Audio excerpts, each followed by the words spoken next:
जो आज की सामाजिक विज्ञान की क्लास में आपका स्वागत है। आज हम आपको आर्थिक विकास की समझ पुस्तक से के दूसरे अध्याय को समझाने जा रहे हैं और इसमें हम समझाएंगे आज भारतीय अर्थव्यवस्था के क्षेत्रक। देखिए, किसी अर्थव्यवस्था को उत्तम ढंग से समझने के लिए उसके घटकों या क्षेत्रों का अध्ययन आवश्यक है।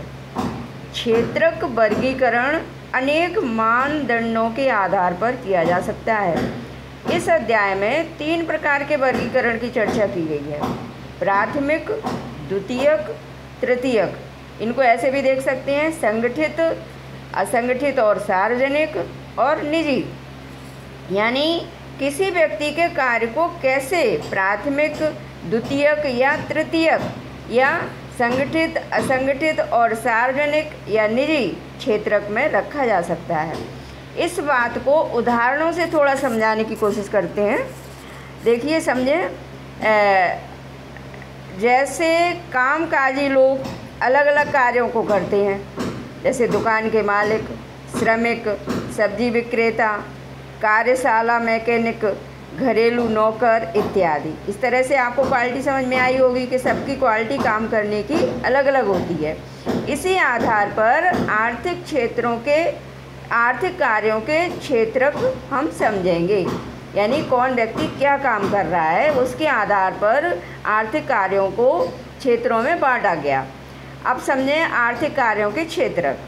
हम सभी अपने आसपास देखेंगे तो लोगों को विभिन्न आर्थिक गतिविधियों में कार्यरत पाएंगे। ये अभी जो मैंने उदाहरण भी बताए, जैसे इनमें से कुछ गतिविधियां वस्तुओं का उत्पादन करती हैं, कुछ अन्य सेवाओं का सृजन करती हैं और ये गतिविधियां हमारे चारों ओर हर समय संपादित होती हैं। अब हम लोग अपने चारों ओर देखेंगे तो हर व्यक्ति कोई ना कोई कुछ ना कुछ काम कर रहा है। इन गतिविधियों को कुछ महत्वपूर्ण मानदंडों के आधार पर इन्हें विभिन्न समूहों में वर्गीकृत कर दिया जाए अगर, तो इन समूहों को क्षेत्रक कहा जाएगा। उद्देश्य और किसी महत्वपूर्ण मानदंड के आधार पर इन्हें अनेक तरीकों से वर्गीकृत कर सकते हैं या किया जा सकता है। अब देखें, विभिन्न प्रकार की आर्थिक गतिविधियों से शुरू करते हैं। तो सबसे पहले प्राथमिक क्षेत्रक में कौन कौन सी गतिविधियां आती हैं? ये कृषि से संबंधित है। प्राकृतिक वस्तुएं उत्पादित करता है ये, यानी प्रकृति ने जो भी संसाधन दिए हैं उन संसाधनों से व्यक्ति जो कुछ उत्पादित कर रहा है वो इस क्षेत्र में आते हैं। प्राकृतिक संसाधनों के प्रत्यक्ष उपयोग पर आधारित अनेक गतिविधियां, जैसे कपास की खेती, यह एक मौसमी फसल है। कपास के पौधों की वृद्धि के लिए प्राकृतिक कारक क्या क्या चाहिए, जैसे वर्षा, सूर्य का प्रकाश, जलवायु, इन सब चीज़ों की आवश्यकता है। अतः कपास एक प्राकृतिक उत्पाद है, यानी प्रकृति ने ये सब चीज़ें दी हैं।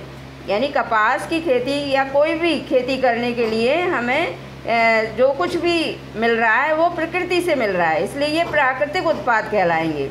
और इसी प्रकार डेयरी उत्पादन, दूसरा उदाहरण। पशुओं की जैविक प्रक्रिया एवं चारा आदि की उपलब्धता आदि ये सब निर्भर होते हैं डेयरी के लिए। अतः इसका उत्पाद दूध भी एक प्राकृतिक उत्पाद है, क्योंकि प्रकृति चारा भी दे रही है और पशुओं से संबंधित और जो चीज़ें हैं उनके रख रखाव के लिए वो भी दे रही है। तो इस प्रकार से ये भी जो है पशुओं से संबंधित उत्पाद भी प्राथमिक उत्पाद में आएंगे। अब एक और उदाहरण समझें, खनिज और अयस्क, ये भी प्राकृतिक उत्पाद हैं। क्योंकि खनिज और अयस्क भी प्रकृति ने ही दिए हैं। ये पहले अध्याय में जो विकास वाला जो अध्याय था उसमें संसाधन समझे थे, उससे सब कुछ समझ में आया था कि प्रकृति क्या क्या देती है हम लोगों को। जब हम प्राकृतिक संसाधनों का उपयोग करके किसी वस्तु का उत्पादन करते हैं तो इसे प्राथमिक क्षेत्रक की गतिविधि कहा जाता है।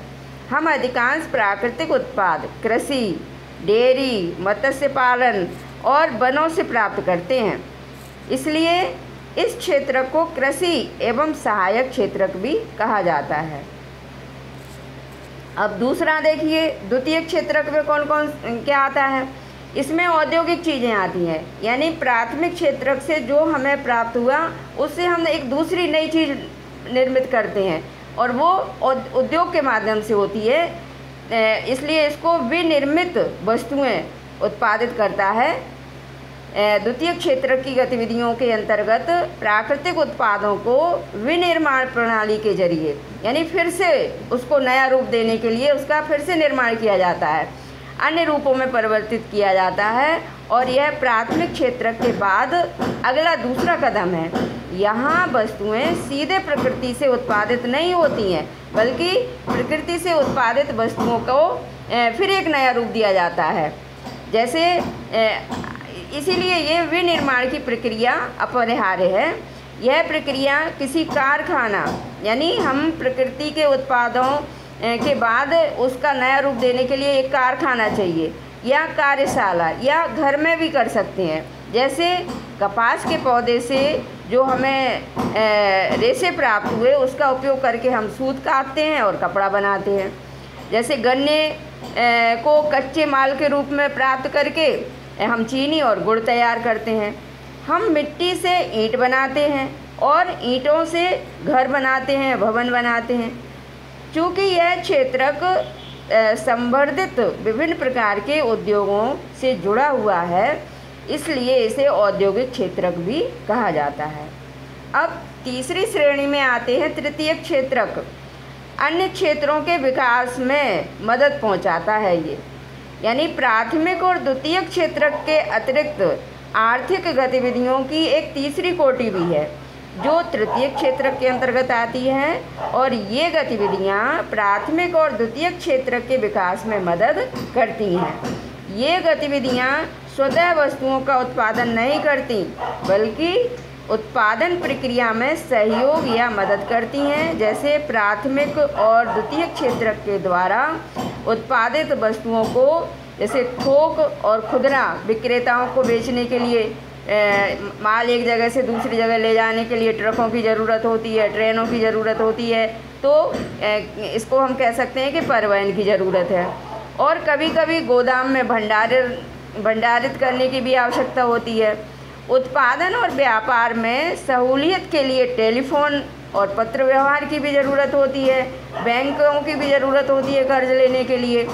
तो इस तरह से परिवहन, भंडारण, संचार, बैंक सेवाएं और व्यापार तृतीयक गतिविधियों के उदाहरण हैं, क्योंकि ये गतिविधियाँ वस्तुओं के बजाय सेवाओं का सृजन करती हैं, यानी ये सेवा दे रही हैं। इसलिए तृतीयक क्षेत्रक को सेवा क्षेत्रक भी कहा जाता है।